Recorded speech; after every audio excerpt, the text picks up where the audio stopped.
ठीक है, हम लोग एक आखिरी वाला देख रहे हैं फ्री रेडिकल के लिए, फ्री रेडिकल एडिशन रिएक्शन। तो इस केस में हम लोगों को क्या करना पड़ता है, एक पेरोक्साइड लेना पड़ता है। यहाँ पे देखो बेंजाइल पेरोक्साइड मैंने लिखा है। बेंजाइल पेरोक्साइड क्या है, बेंजीन है इस तरफ, ठीक है, बेंजीन है, फिर सी है, डबल बॉन्ड ओ है, फिर ओ है, फिर ओ है, फिर सी है, डबल बॉन्ड ओ है, और पीएच है। पीएच मीन्स वही बेंजीन ग्रुप, फेनाइल ग्रुप। ये पेरोक्साइड है। दो ये भारी भरकम पेरोक्साइड है। थोड़ी सी भी एनर्जी अगर इसको मिलती है तो वो यहाँ से प्री रेडिकली ब्रेक हो जाता है कुछ इस तरह से। PH, C double bond O, ये पीएच हो गया, और ये ओ फ्री रेडिकल। तो ऐसे से दो मॉलिक्यूल बन जाएंगे हमारे, समझ लो बात को। और ये फ्री रेडिकल जो जनरेट हुआ, ये HBr को प्री रेडिकली ब्रेक कर लेता है यहाँ से, और इसमें से वो भी किसको लेके जाता है, H को लेके जाता है। तो ये बन जाता है PHCOOH, एसिड बन गया, ठीक है ये। और साथ में क्या जनरेट हुआ, Br प्री रेडिकल जनरेट हुआ। अब यही Br प्री रेडिकल आपका यहाँ इस डबल बॉन्ड को, एक पाई बॉन्ड को ब्रेक कर लेता है, प्री रेडिकली इसको ब्रेक कर लेगा। अगर प्री रेडिकली ब्रेक करेगा तो देखो CH3 CH single bond CH2। और क्योंकि एक प्री रेडिकल यहाँ पे, एक प्री रेडिकल यहाँ पे, एक बॉन्ड हो टूट गया आपका, और एक इलेक्ट्रॉन इसका यहाँ पे पहुँच गया, इसका यहाँ पे पहुँच गया। अब जो Br प्री रेडिकल है वो इन दोनों में से किसी एक के पास ऐड हो जाएगा। किसके पास ऐड होगा, वो इसके पास ऐड होगा। क्यों, क्योंकि ताकि उस 2 डिग्री का फ्री रेडिकल बच जाए। समझ लो बात को, ध्यान से देखो। अगर Br यहाँ पे कनेक्ट हो गया, यहाँ से Br कनेक्ट हो गया अपना इलेक्ट्रॉन ला के, ठीक है, ये इलेक्ट्रॉन और ये वाला इलेक्ट्रॉन कनेक्ट हो गया, एक बॉन्ड बन गया। तो इस केस में ये 2 degree intermediate, 2 degree free radical intermediate बना। समझ लो बात को। और अगर ये Br प्री रेडिकल यहाँ कनेक्ट हो गया होता तब बचता CH3 CH Br और CH2 प्री रेडिकल, ठीक है। तो अगर आप देखो तो ये वाला क्योंकि 2nd डिग्री प्री रेडिकल है तो ये ज़्यादा स्टेबल होता है। प्री रेडिकल का जो ऑर्डर है बिल्कुल वही सेम होता है, 3 डिग्री सबसे ज़्यादा होता है, फिर 2 डिग्री, फिर 1 डिग्री। ये फ्री रेडिकल की स्टेबिलिटी का ऑर्डर होता है। समझ लो बात को, फ्री रेडिकल की स्टेबिलिटी का ऑर्डर होता है। और यही वजह है कि ये वाला लेके हम चलने वाले हैं। समझ लो बात को। अब ये पहला स्टेप हो गया, यहाँ तक हो गई बात। अब ये वापस दो क्या बना हमारा, ये तो समझ में आ गया होगा ना कि कैसे कैसे ब्रेक हुआ। सबसे पहले ये बेंजाइल पेरोक्साइड जो होता है, जो पेरोक्साइड होता है वही आपका इनिशिएटर होता है, यानी कि वो रिएक्शन को शुरू करवाता है। खुद प्री रेडिकली ब्रेक हो जाता है, और फिर ये H को प्री रेडिकली ब्रेक करके ले के खुद से एसिड बना लेता है, और Br प्री रेडिकल बच जाता है। Br प्री रेडिकल क्या करता है, ये एल्कीन को, इसको डबल बॉन्ड को प्री रेडिकली ब्रेक करता है और एक जगह कनेक्ट हो जाता है। एक जगह ऐसे कनेक्ट होता है ताकि जो बच जाए प्री रेडिकल दूसरा वाला वो ज़्यादा स्टेबल हो, तो वो यहाँ पे छोड़ देता है और यहाँ पे कनेक्ट हो जाता है। समझ में आई बात।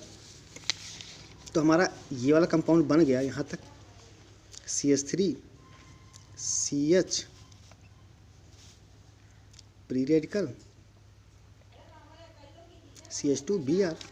और फिर ये वापस क्या करेगा, ये प्री रेडिकल एसिड जो था आपका PHCOOH, इससे फिर से H वापस ले लेता है, ठीक है। तो क्या बन गया, CH3 CH2 CH2 Br। तो ये जो प्रोडक्ट आया ये एंटी मार्कोनिकॉफ के अकॉर्डिंग है, एंटी मार्कोनिकॉफ। समझो बात को, यहाँ पे वापस आ जाओ। अगर मार्कोनिकॉफ रूल कहा जाता तो ये चीज़ यहाँ पे ब्रेक होता है इस तरह से। यहाँ पे क्या आता, यहाँ पे आपका नेगेटिव आ जाता, नेगेटिव को H मिलता, यानी कि यहाँ पे CH3 होना चाहिए था। लेकिन फ्री रेडिकल रिएक्शन मैकेनिज्म से अगर आप देखो तो ये क्या हो रहा है, ये यहाँ पे Br आ रहा है, लास्ट पे टर्मिनल पे Br आ रहा है, यहाँ वाले पे। समझ लो बात को, लास्ट में Br आ रहा है। तो बहुत ही इंपॉर्टेंट है कि अगर हमें टर्मिनल पे ले जाके एल्काइन को जोड़ना हो, हाइड्रोजन को जोड़ना हो, टर्मिनल मतलब लास्ट में कहीं जोड़ना हो, तो हम लोग एंटी मार्कोनिकॉफ रूल को लेके चलते हैं, यानी कि बस पेरोक्साइड का यूज़ कर लेंगे। तो बहुत ही इंपॉर्टेंट रिएक्शन है ये, क्योंकि कभी कभी 2nd डिग्री को 1 डिग्री में चेंज करना हो या 1 डिग्री को 2nd डिग्री में चेंज करना हो तो इस रिएक्शन का हम लोग यूज़ करते हैं। समझ लो बात को, बहुत ही इंपॉर्टेंट है। जैसे एक छोटा सा एग्जांपल मैं आप समझाना चाहूँ तो देखो, मैं कहूँ कि CH3 है, CH है, यहाँ पे Br है, ये CH3 है, समझ बात को। अगर इसे हमें यहाँ पे भेजना हो, यहाँ पे इस Br को यहाँ पे भेजना हो तो हम क्या करेंगे, तो हम करते हैं सबसे पहले इसको रिप्लेस कर दें, या OH हो मान लो, इसे Br है, इसको हम लोग क्या करते हैं यहाँ पे भेजना हो इस वाले टर्मिनल पे, तो ऐसे नहीं भेज सकते डायरेक्ट। कैसे भेजेंगे, सबसे पहले इसको यहाँ से हटाएंगे तो बीटा एलिमिनेशन लगाते हैं हम लोग, E2 लगा देंगे, E2 भी देखने वाले हैं। E2 लगाएंगे तो यहाँ डबल बॉन्ड आ जाएगा। अब फिर एडिशन कराएंगे, इसका एडिशन किससे कराओगे, HBr से वापस एडिशन कराओगे। देखो E2 में HBr निकलेगा, लेकिन अगले स्टेप में हम लोग क्या करेंगे, HBr फिर ऐड कराएंगे, लेकिन in the presence of peroxide, ताकि ये Br आपका यहाँ टर्मिनल पर पहुँच जाए। तो अपने आप यहाँ से ये कहाँ पहुँच गया, यहाँ पे पहुँच गया। तो अब देखो दो रिएक्शन हमें यूज़ करना पड़ा, एक तो E2 ऐड करना पड़ा, यानी कि एलिमिनेशन करना पड़ा डबल बॉन्ड जनरेट करने के लिए, और फिर क्या करना पड़ा हमें, फिर से HBr का एडिशन करना पड़ा in the presence of peroxide, जिसे आप खैरस इफेक्ट या पेरोक्साइड इफेक्ट के नाम से भी जानते हो। इसी को कि ये एंटी मार्कोनिकॉफ रूल को फॉलो करता है, इसी इफेक्ट को in the presence of peroxide, इसी इफेक्ट को हम लोग क्या कहते हैं, पेरोक्साइड इफेक्ट या खैरस इफेक्ट। समझ में आई बात। तो बहुत ही इंपॉर्टेंट है, देख लेना इसके दो स्टेप। पहले स्टेप में क्या होता है समझ गए होगी, फ्री रेडिकल जनरेट होता है। फ्री रेडिकल का वही 2-3 स्टेप होता ही है कि चेन इनिशिएशन, यहाँ से इनिशिएट हो गया, फिर क्या हुआ, प्रोग्रेशन हुआ, आगे चेन प्रोग्रेस किया, H को ले गया, और Br वापस जाके वहाँ पे कनेक्ट हुआ, तो वहाँ तक प्रोग्रेशन होगा, और फाइनली टर्मिनेशन होगा। टर्मिनेशन वाला स्टेप कौन सा था, ये आखिरी स्टेप, जब H+ को वो क्या करता है, फिर से वापस ले लेता है यहाँ। समझ में आई बात। फिर से यहाँ PHCOO प्री रेडिकल जनरेट हो जाएगा, और ये दूसरे मालिक्यूल को पकड़ेगा और करता रहेगा, ये प्रोसेस चलता रहेगा। तो ये फ्री रेडिकल एडिशन रिएक्शन था, ठीक है। इसके पहले हम लोगों ने क्या देखा, न्यूक्लियोफिलिक एडिशन रिएक्शन देखा, जिसमें ये देखा गया कि न्यूक्लियोफिलिक एडिशन रिएक्शन तभी होता है जब वो पोलर मालिक्यूल हो, पोलर हो, जैसे C डबल बॉन्ड O या C ट्रिपल बॉन्ड N या C डबल बॉन्ड N। समझ बात को। ऐसे केस में क्या होता है, न्यूक्लियोफिलिक एडिशन रिएक्शन होता है। एडिशन रिएक्शन तो अनसैचुरेटेड पे ही होगा, ठीक है। उसके पहले हम लोगों ने क्या देखा, इलेक्ट्रोफिलिक एडिशन रिएक्शन देखा। तो ये 3 तरह के एडिशन रिएक्शन थे हमारे, ठीक है। इतना हम लोगों के लिए कॉपी है, बाकी जितना भी और ज़रूरत पड़ेगी आने वाले समय में तो हम लोग और डिटेल में इसे डिस्कस करेंगे। फिलहाल हमारे पास आइडिया आ गया कि ये 3 तरह के एडिशन रिएक्शन होते हैं, और उसका रिएक्शन मैकेनिज्म भी हम समझ गए कि कितने स्टेप में चलता है, 2 स्टेप 3 स्टेप इस तरह से, ठीक है। ठीक है, चलो अगले तरीके का जो हमारा टाइप्स ऑफ रिएक्शन है वो है एलिमिनेशन रिएक्शन। तो देखो एलिमिनेशन रिएक्शन जो है वो 2 तरीके का हम लोग पढ़ेंगे यहाँ पे। एक आपका होता है E2 तो समझ ही गए होंगे, ये भी बाई मालिकुलर एलिमिनेशन रिएक्शन है। 2 का मतलब ही है बाई मालिकुलर, ठीक है, जिसमें 2 मालिक्यूल जो रेट ऑफ रिएक्शन होगा वो 2 चीज़ों पे डिपेंड करेगा, रिएजेंट एंड सबस्ट्रेट दोनों के कंसंट्रेशन पे डिपेंड करेगा। ऐसे E1 होता है आपका, ये यूनिमालिकुलर एलिमिनेशन रिएक्शन होता है, ठीक है। तो E2 के बारे में तो हम लोग पहले से ही जानते हैं, 11th क्लास में हम लोगों ने देखा था, ठीक है। E2 क्या था, डिहाइड्रो हैलोजिनेशन कहते हैं, इसका नाम क्या है, डिहाइड्रो हैलोजिनेशन। और एक और नाम था इसका क्या, बीटा एलिमिनेशन। तो चलो यहीं देख लेते हैं इसको कि बीटा एलिमिनेशन क्या होता है।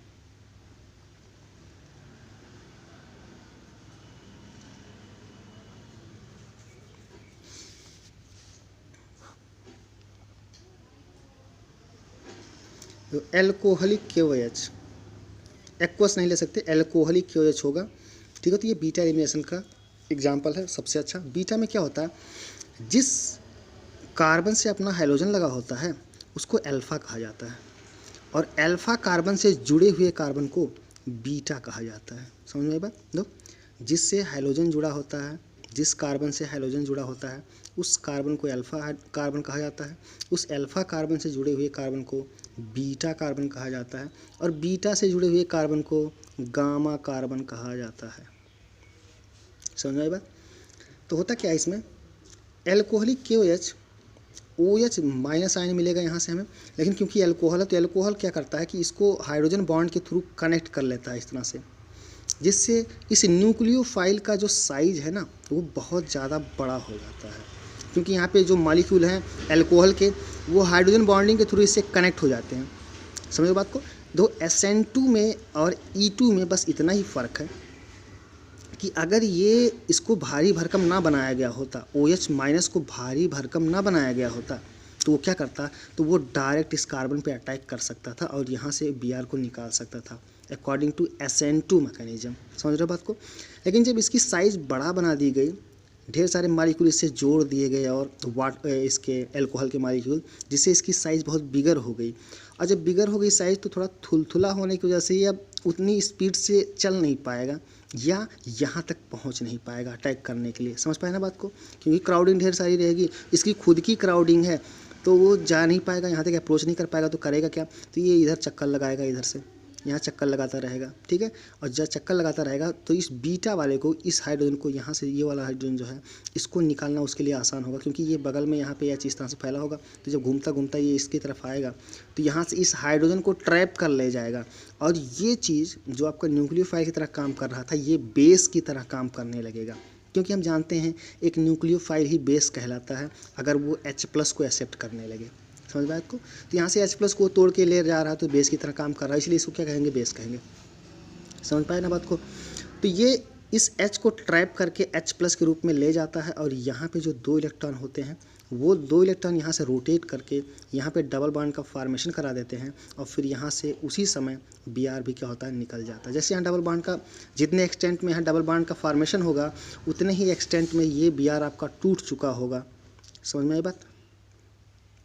तो यहाँ पे क्या हुआ, ये डबल बॉन्ड का फॉर्मेशन हुआ और प्रोडक्ट हमारा क्या आया, प्रोडक्ट आया CH3 C CH3 double bond CH2 and plus H Br यहाँ से निकला, H यहाँ से निकला। इन दोनों के निकलने की वजह से, क्योंकि HBr एलिमिनेट हो रहा है, यहाँ से बाहर निकल रहा है, इसका नाम क्या है, डीहाइड्रोहाइलोजिनेशन, यानी कि हाइड्रोजन और हाइलोजन दोनों निकल रहे हैं, तो डीहाइड्रोहाइलोजिनेशन या बीटा एलिमिनेशन कहते हैं इसे। बीटा क्यों, क्योंकि बीटा से क्या निकल रहा है, आपका हाइड्रोजन निकल रहा है, प्रोटॉन निकल जा रहा है यहाँ से, और इसीलिए इसका नाम क्या है, बीटा एलिमिनेशन है। क्या बात समझ पाए आप। तो ये एलिमिनेशन रिएक्शन था आपका, बीटा एलिमिनेशन रिएक्शन। जो E2 था, E2 में क्या था आपका, एक न्यूक्लियोफाइल आता है, वो H को ले जाता है, से उसी समय ठीक जब ये तोड़ रहा होता है इससे, उसी समय ये इलेक्ट्रॉन शिफ्ट हो रहे होते हैं यहाँ पे, और ठीक उसी समय यहाँ से ये टूट रहा होता है। समझ में आया बात। पूरे एक स्टेप का ही ये मैकेनिज्म है, सिंगल स्टेप प्रोसेस। मतलब ये ले गया, ये यहाँ से शिफ्ट करके तुरंत ही ये क्या करेगा, इसको निकाल देगा। इधर बॉन्ड का बनना और इसका टूटना बिल्कुल साइमल्टेनियस है, एक साथ होगा। क्या बात क्लियर है।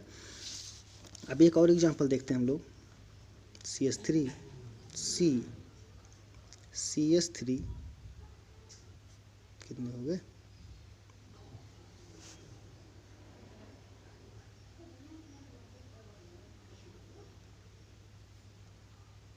यहाँ पे कर लो Br, चलो Br और CH3, फिर से एल्कोहलिक KOH। दो ध्यान से, आपकी बार क्या किया गया, ये कार्बन जो था बीच वाला, इस पर हमने Br लगा दिया है। तो कहने का मतलब यह था कि मैं कई बीटा बनाना चाह रहा था, एक ही बीटा कार्बन नहीं चाहता था, बल्कि कई बीटा हो। तो इस कार्बन से जुड़े हुए, क्योंकि हाइड्रोजन जुड़ा हुआ, तो ये कार्बन कैसा होगा, अल्फा कार्बन, दिस वन। इससे जुड़ा हुआ कार्बन ये कैसा होगा, बीटा। ये भी कैसा होगा, बीटा, और ये भी कैसा होगा, बीटा। समझ लो बात को। तो अगर मैं इससे दूँ तो अल्फा से हमेशा क्या निकलेगा, हाइड्रोजन, और बीटा से क्या निकलेगा, H निकल जाएगा, क्योंकि H को ही आपका वो OH- बेस जो था ले जाएगा। ठीक है। तो यहाँ से देखो, एक बार अल्फा से अगर हम Br निकालते हैं और बीटा से H निकालते हैं, इस बीटा से H निकालते हैं, तो यहाँ डबल बॉन्ड आ जाएगा, यहाँ CH2 बचेगा और यहाँ सिर्फ CH3 और ये Br गायब रहेगा, यहाँ डबल बॉन्ड आएगा। तो एक प्रोडक्ट तो यहाँ से आ जाएगा। बीटा ये भी है, अगर हाइड्रोजन मैं यहाँ से निकाल दूँ और Br यहाँ से निकाल दूँ तो डबल बॉन्ड यहाँ आ जाएगा। समझो बात को। तो एक प्रोडक्ट वो भी बन जाएगा, और अगर आप चाहो तो यहाँ से निकाल सकते, बना सकते हो, लेकिन यहाँ से निकालो या यहाँ से निकालो, सिमेट्रिकल पोजीशन है तो दोनों सेम होगा। तो यहाँ से टोटल 2 प्रोडक्ट पॉसिबल हैं। कौन कौन से, देखो, एक बार मैं यहाँ से निकाल दे रहा हूँ, तो यहाँ से निकाल रहा हूँ, यहाँ से Br और यहाँ से H, तो यहाँ डबल बॉन्ड लगाऊँ तो देखो C डबल बॉन्ड, यहाँ CH2 होगा क्योंकि H निकलेगा यहाँ से, तो CH2, इस C से एक CH3 जुड़ा हुआ है, ठीक है, जुड़ा रहने दो, CH3 और सिंगल बॉन्ड CH, CH3 और CH3। तो एक प्रोडक्ट तुम्हारा ये आ गया, डबल बॉन्ड का फॉर्मेशन यहाँ। एक बार डबल बॉन्ड यहाँ आएगा, अगर बीटा आप यहाँ से निकालोगे तो देखो क्या बनेगा, तो बनेगा CH3 CH CH3 double bond CH3 तो ये था आपका दूसरा प्रोडक्ट और ये है आपका क्या, पहला प्रोडक्ट। तो देखो जितने भी number of beta different types of beta hydrogen बनेंगे उतने ही तरह के प्रोडक्ट इससे मिलने वाले हैं आपको। समझ में आई बात। और ये रिएक्शन मैकेनिज्म सिंगल स्टेप का है। आप देख सकते हो आपके बुक के ऊपर फ्रंट पेज पे ये दे रखा है, मतलब जो पेज है पहला पेज ही, ठीक है, चैप्टर जहाँ पे नाम दे रखा है बुक का, उसके नीचे देखोगे तो आप बीटा एलिमिनेशन का ये वाला एग्जाम्पल वहाँ बुक में दे रखा है। तो आप समझ गए होंगे कि बीटा एलिमिनेशन सिंगल स्टेप का होता है, एक ही स्टेप में कंप्लीट होता है आपका रिएक्शन, ठीक है। इससे ढेर सारे डिफरेंट प्रोडक्ट बन सकते हैं, डिपेंड करेगा कि कितने टाइप्स के बीटा हाइड्रोजन हैं। अच्छा, इसमें क्योंकि ढेर सारे प्रोडक्ट बन रहे हैं तो ज़्यादा जो मेजर प्रोडक्ट होता है आपका, मेजर प्रोडक्ट को क्या बोलते हो आप? सैट-जेफ प्रोडक्ट बोलते हो ना, सैट-जेफ प्रोडक्ट। और जो माइनर होता है, जैसे कि ये वाला माइनर है, तो इसे हम लोग क्या बोलते हैं? Half mine. तो 11th क्लास में हमने पढ़ा रखा है इसको, पहले से वहाँ देख लेना अच्छे से। हाफ माइन प्रोडक्ट बोलते हैं इसे, ठीक है। इसे सैट-जेफ और इसे हाफ माइन। सैट-जेफ ने कहा था more substituted alkene will be more stable. इन दोनों में ज़्यादा स्टेबल कौन सा होगा? ये वाला होगा। क्यों? क्योंकि इसमें सब्स्टिट्यूशन दो डबल बॉन्ड के इस तरफ और इस तरफ ढेर सारे ब्रांचेज लगे हैं, तो जब भी ऐसा केस होगा तो वो ज़्यादा स्टेबल एल्कीन होगा। यहाँ देखो डबल बॉन्ड के इस तरफ तो ढेर सारे ब्रांच हैं, लेकिन इस तरफ बिल्कुल भी नहीं है, तो ये अनस्टेबल हो गया। तो हम चाहेंगे क्या कि डबल बॉन्ड हमेशा ही कहाँ रहे? बीच में रहे मेजर प्रोडक्ट के लिए, और वो उसी को हम लोग क्या बोलते हैं? Set-Jeff product.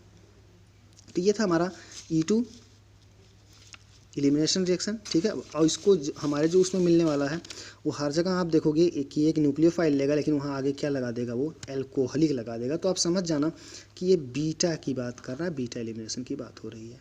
जब भी एल्कोहलिक शब्द आए ALC, इसका काम क्या है ये भी हमने देख लिया कि ये जो भी हमारा न्यूक्लियोफाइल है उसको चारों तरफ से घेर लेता है और उससे कनेक्ट हो जाता है हाइड्रोजन बॉन्डिंग के थ्रू, जिससे उसकी साइज़ बढ़ जाती है, वो बल्कि हो जाता है और easily as a nucleophile direct attack नहीं कर सकता अल्फा कार्बन पे, ताकि SN2 ना हो पाए। समझ पाए ना बात को?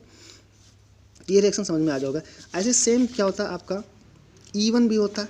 E1 मतलब सिंगल जो मॉलिक्यूलर होता है, उसमें क्या होता है?